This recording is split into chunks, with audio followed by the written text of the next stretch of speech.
Hey guys, welcome back to my channel. Terima kasih buat kalian yang udah mampir ke channel aku kali ini. Dan bagaimana kabar kalian guys? Hari ini aku harap kalian semua dalam keadaan baik-baik saja dan tidak kekurangan suatu apapun juga. Di kesempatan kali ini, aku akan menceritakan sebuah cerita mengenai kisah Anne Boleyn, yang merupakan permaisuri Raja Inggris dari tahun 1533 hingga 1536 sebagai istri dari Raja Henry ke-8. Dia ini merupakan permaisuri Inggris pertama yang dihukum mati di depan umum. Nah, kisah tragis mengenai Anne Boleyn ini sering digunakan sebagai inspirasi dari sebuah cerita atau berbagai film, guys. Di dalam sejarah Inggris sendiri, sebenarnya Anne Boleyn ini merupakan permaisuri yang sangat kontroversial gitu loh. Yang dimana di satu sisi dia ini sangat dikagumi oleh masyarakat banyak akibat kepintaran dan juga kecerdasan serta ketajaman dalam hal politik. Namun di satu sisi dia juga dicaci maki dan juga dikecam oleh masyarakat akibat dirinya yang digadang-gadang menjadi salah satu penyebab keretakan hubungan atau perpisahan hubungan antara Raja Henry ke-8 bersama dengan Permaisuri Catherine. Dia juga disebut sebagai salah satu permaisuri yang paling berkuasa di sepanjang sejarah Inggris, guys. Dan inilah kisah Anne Boleyn selanjutnya. Anne Boleyn ini lahir dari seorang diplomat yang bernama Thomas Butler dan juga Elizabeth Edward. Tidak ada catatan yang jelas mengenai tahun pastinya kelahiran si Anne Boleyn ini, namun diperkirakan pada tahun 1501 hingga 1507. Dan masa kecil Anne ini dihabiskan di Paris menjadi salah satu dayang dari seseorang yang bernama Margaret, yang dimana Margaret ini adalah gubernur Habsburg Belanda. Anne menjadi dayang Margaret hingga tahun 1513, yang dimana ayahnya ini mengatur dirinya untuk menjadi dayang saudari Raja Henry ke-8 yang bernama Mary Tudor, yang kala itu ingin menikah dengan Raja Prancis yang bernama Louis. Di Prancis, Anne ini hanya menjadi dayang Mary Tudor selama 3 bulan, karena Raja Louis ini meninggal pada bulan Januari 1515. Setelah itu, Anne ini menjadi dayang dari Permaisuri Claude, yaitu anak tiri Mary Tudor. Dan selama menjadi dayang Permaisuri Claude ini, Anne menyelesaikan pembelajaran bahasa Prancisnya. Ia juga mulai tertarik untuk mempelajari seni, musik, membaca, puisi, filosofi agama, dan juga lain sebagainya. Hingga ayahnya ini memanggil Anne kembali di tahun 1521, dan si Anne ini bertolaklah ke Inggris di tahun 1522. Awal kepulangan Anne Boleyn ini sebenarnya karena ayahnya ini memiliki rencana untuk menikahkan Anne dengan sepupu jauhnya yang bernama James Butler, yang usianya ini lebih tua dari si Anne dan kala itu tinggal di istana Inggris. Alasan pernikahannya ini adalah untuk menyelesaikan sengketa gelar antara ayahnya dan juga saudara jauh dari ayahnya ini, yang dimana mereka ini atau masing-masing dari mereka ini merasa berhak untuk mendapatkan gelar bangsawan yang diturunkan dari si neneknya Anne Boleyn ini yang bernama Margaret Butler. Namun pernikahan tersebut ini tidak pernah dilakukan karena si Thomas ini menginginkan pernikahan putrinya si Anne ini dilangsungkan secara megah dan juga mewah. Di istana sendiri, si Anne ini menjadi dayang dari Permaisuri Catherine dari Aragon, yang dimana Permaisuri Catherine ini merupakan istri dari Raja Henry ke-8. Semasa menjadi dayang, si Anne ini terkenal gitu loh guys. Entah itu dari sopan santunnya, tingkah lakunya, bahkan juga orang-orang di dalam istana ini mengagumi penampilan dan juga keeleganannya si Anne ini. Hingga pada usianya yang menginjak usia antara 21 sampai 22 tahun, akhirnya si Anne ini jatuh cintalah dengan seseorang yang bernama Henry Percy. Hingga pada tahun 1522, Henry Percy dan juga Anne ini menjalin hubungan secara diam-diam gitu loh, karena Henry sendiri sudah memiliki ikatan pertunangan dengan seseorang. Akhirnya hubungan gelap mereka ini diketahui oleh salah satu penjabat istana yang bernama Kardinal Wolsey, dan karena intervensi dari Raja Henry ke-8 sendiri, akhirnya Percy dan Anne ini tidak boleh saling bertemu. Hingga pada tahun 1524 sampai 1525, Anne ini dipulangkan kembalilah ke rumahnya. Sedangkan si Percy ini menikah dengan seorang gadis yang sudah ditunangkan dengan dirinya ketika ia masih kecil. Sekembalinya Anne ini ke istana, entah kenapa Raja Henry ini mulai tertarik atau ada perasaan cinta lah gitu kepada si Anne Boleyn ini. Hingga pada tahun 1526, si Raja Henry ini menjalin hubungan asmara dengan si Anne. Namun karena melihat nasib kakaknya yang dimana pernah menjadi simpanan raja dan akhirnya berujung ditelantarkan begitu saja, si Anne ini menolak tawaran ketika Raja Henry ini memintanya untuk menjadi gundiknya. Meskipun Anne Boleyn ini digadang-gadang menjadi salah satu penyebab di mana Raja Henry ke-8 membatalkan pernikahannya dengan Permaisuri Catherine, namun para ahli sejarawan percaya bahwa sebenarnya Raja Henry ke-8 ini sudah jauh-jauh hari memiliki rencana untuk membatalkan pernikahannya dengan si Permaisuri Catherine. Dengan alasan bahwa Permaisuri Catherine ini tidak pernah bisa memberikan seorang putra penerus bagi Raja Henry ke-8. Jadi zaman dulu itu masih belum ada kejadian di mana seorang wanita menjadi ratu. Sehingga Putri Mary yang dimana anak dari Raja Henry bersama dengan Permaisuri Catherine yang hidup sampai dewasa, namun masih dipandang tidak cukup untuk menyelesaikan masalah penerus tahta. Raja Henry meragukan keabsahan pernikahan mereka atau keabsahan pernikahan dia dan juga Permaisuri Catherine karena mereka berdua ini tidak kunjung diberikan seorang putra, yang dimana hal ini menjadi keyakinan Raja Henry ke-8 bahwa pernikahan mereka ini tidak direstui oleh Tuhan Yang Maha Esa, guys. Hingga pada tahun 1531 Permaisuri Catherine ini diasingkan dan juga bekas kamarnya ini akhirnya ditempatilah oleh si Anne Boleyn ini. Meski begitu, para masyarakat kali itu memberikan dukungannya kepada Permaisuri Catherine. Hingga pernah ada kejadian pada tahun 1521, di saat Anne ini sedang makan di sebuah rumah manor di dekat sungai Thames, dia hampir dikepung oleh segerombolan wanita dan berhasil menyelamatkan diri dengan menggunakan kapal. Nah, waktu itu meskipun si Anne ini belum menjadi istri sah dari Raja Henry ke-8, namun pengaruhnya Anne ini juga nggak main-main gitu loh guys dalam pemerintahan. Sepeninggalnya Permaisuri Catherine, pengaruh Anne ini semakin besar gitu loh. Seperti menerima duta besar dan juga mengajukan petisi. Bahkan duta besar Milan nih pada tahun 1531 mengatakan siapapun yang ingin mempengaruhi pemerintahan Inggris harus melewati persetujuan si Anne Boleyn ini. Dan di masa itu, Anne ini juga memiliki pengaruh yang sangat besar mengenai hubungan Inggris dengan Prancis. Hingga di 1 September 1532, Raja Henry ke-8 ini menganugerahkan gelar bangsawan Marquess of Pembroke untuk si Anne Boleyn ini. Yang dimana hal ini merupakan pertama kalinya dalam sejarah bahwa gelar bangsawan ini turun-temurun kepada wanita Inggris. Pada 14 November 1532, akhirnya si Anne dan juga Raja Henry ini menikahlah mereka. Kemudian Anne hamil dan untuk mengesahkan pernikahan yang masih dianggap kurang sah ini, akhirnya Raja Henry ke-8 ini menggelarlah pesta kedua pernikahannya bersama Anne di bulan Januari 1533. Thomas Cranmer pun membatalkan pernikahan antara Raja Henry ke-8 dan juga Catherine dan juga mengesahkan pernikahan antara Anne Boleyn ini bersama dengan Raja Henry ke-8 yang berimbas kepada Mary yang dimana putri dari Raja Henry ke-8 bersama dengan Permaisuri Catherine.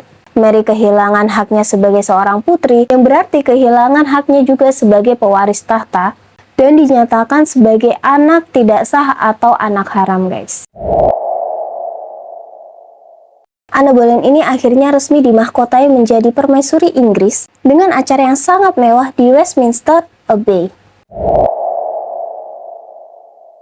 Berbeda dengan permaisuri lainnya, kala itu si Anne ini menggunakan mahkota Santo Edward, yang dimana mahkota itu biasanya digunakan untuk penobatan raja-raja gitu loh. Hal ini dikatakan oleh para sejarawan yang kala itu mempercayai bahwa kehamilan Anne ini sudah terlihat dan dianggap kuat mengandung anak laki-laki. Meskipun pada September 1532, Anne akhirnya melahirkanlah seorang bayi perempuan yang dinamakan Elizabeth. Tentu kelahiran bayi perempuan ini sebenarnya menjadi pukulan gitu loh bagi kedua orang tuanya, Raja Henry ke-8 dan juga Anne. Karena bagaimanapun, mereka ini sangat percaya bahwa kala itu si Anne ini tengah mengandung anak laki-laki. Meskipun begitu, Raja Henry ke-8 ini tidak mengajukan si Elizabeth. Raja Henry ke-8 memperlakukan Elizabeth dengan baik. Bahkan pernah suatu hari si Anne ini sedikit risau gitu loh mengenai keberadaan si Mary, yang dimana si Anne ini takut bahwa suatu saat si Mary ini akan menggeser kedudukannya si Elizabeth. Nah, untuk menenangkan hati Anne Boleyn ini, akhirnya si Raja Henry ini memisahkanlah si Mary dengan para dayangnya. Dan juga memerintahkan si Elizabeth ini ke rumah Hertford, yang dimana rumah tersebut memiliki udara yang sangat bagus gitu loh untuk tumbuh kembang bayi. Dan juga permaisuri Anne ini memiliki banyak sekali dayang, yang dimana totalnya ada 250 dayang yang sangat siap setiap harinya untuk membantu keperluan si Anne ini. Dan juga ada 60 dayang untuk membantunya dalam kegiatan sosial. Kepribadian Anne yang belak-belakan dan juga memiliki sudut pandang tajam gitu loh mengenai politik, dipandang merupakan hal yang tidak sepatutnya dimiliki oleh seorang istri pada zaman dahulu. Hingga setelah kegugurannya pada tahun 1534, Raja Henry ke-8 ini mendiskusikanlah bersama dengan Thomas Cranmer dan juga Thomas Cromwell terkait pembatalan pernikahannya dengan Anne tanpa harus kembali bersama permaisuri Catherine yang dimana adalah istri pertamanya. Nah, pada Januari 1533, kematian Catherine ini didengarlah oleh Raja Henry ke-8 dan juga Anne Boleyn. Dan keesokan harinya mereka berdua ini sangat kompak gitu loh menggunakan baju kuning. Yang dimana baju kuning di Kekaisaran Inggris merupakan lambang dari kesenangan dan juga pesta. Namun jika di Spanyol yang dimana tanah kelahirannya Permaisuri Catherine, warna kuning melambangkan perkabungan. Meskipun meninggalnya Catherine ini membuat posisi Anne sebagai permaisuri sangat kuat dan tidak tertandingi, ini juga merupakan perhatian besar bagi Anne, guys. Karena keberadaan Catherine ini sebenarnya secara tidak langsung menjadi salah satu penguat pernikahannya dia bersama dengan Raja Henry. Karena jika Henry ini membatalkan pernikahannya bersama dengan Anne, maka mau tidak mau si Raja Henry ke-8 ini harus balik ke Catherine. Sedangkan si Anne ini paham bahwa si Raja Henry ke-8 ini tidak akan pernah kembali lagi bersama Catherine, guys. Namun ketika Catherine wafat, sebagaimana hal itu terjadi, dan bila Anne gagal memiliki seorang anak laki-laki, maka Raja Henry ke-8 ini bisa untuk menikah lagi dan membatalkan pernikahannya bersama Anne Boleyn ini, guys. Dan sebenarnya di masa itu, Henry ini sudah menjalin hubungan gitu loh bersama dayangnya si Anne Boleyn ini yang bernama Jane Seymour. Anne sempat mengalami keguguran pada tahun 1534 sampai 1536. Anne keguguran anak keduanya yang berusia 15 minggu yang berjenis kelamin laki-laki, guys. Dikatakan bahwa sebenarnya si Anne ini mengalami keguguran karena mendengar berita mengenai luka berat yang diderita Raja Henry ke-8 ketika mengikuti suatu turnamen. Nah, karena hal inilah si Anne ini mengalami keguguran karena shock berat gitu loh.